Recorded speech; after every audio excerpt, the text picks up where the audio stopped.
Hello, good morning everyone. This is Romy's World ulit. And today we will make a Korean side dish na tinatawag nilang emuk bokum.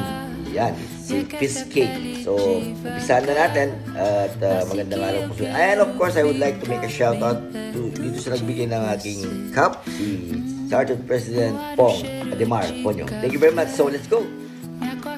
So, ayan guys, nagpapulunan tayo ng konting tubig at ating talagay ang ating fish cake for 1, 2, 3, 4, 5, 6, 7, 8, 9, 10 seconds. And then, kuha na tayo ng pan at lagyan natin ng oil. Yan. Ano natin gagawin? Lagyan natin yung ating onion. So next, sama na natin yung ating mga fish cakes. Ayan.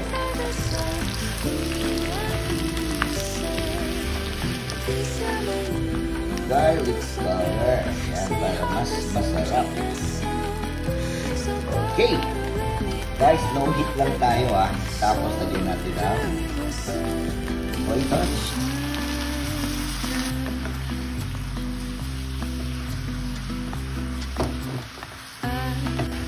And then yung ating oyster sauce. Oyster sauce. Lagyan natin ito lahat. O 1 serving.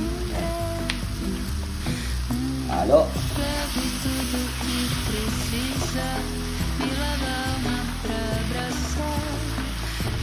Siyempre, kailangan spicy yan. Lagyan natin itong chili paste na bigay pa ni Raymond. Yan. Shout out, Raymond. Lagyan din natin ng carrots. Yes. At ng bell pepper. Right.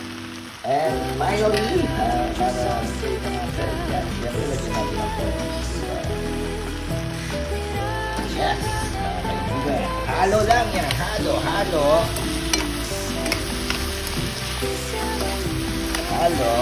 Yeah. Sarap. So, yan, mga kaibigan, sinunawan kung dyan kailangan ito. Pwede rin gawin ulam ito. Pero sa Korea, sa mga sandi yan, ginagawa ng side dish yan.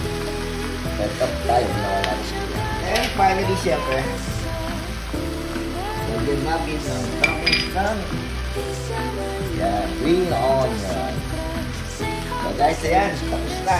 Iyakan na natin sa ating kapagkainan. Tara na, makan!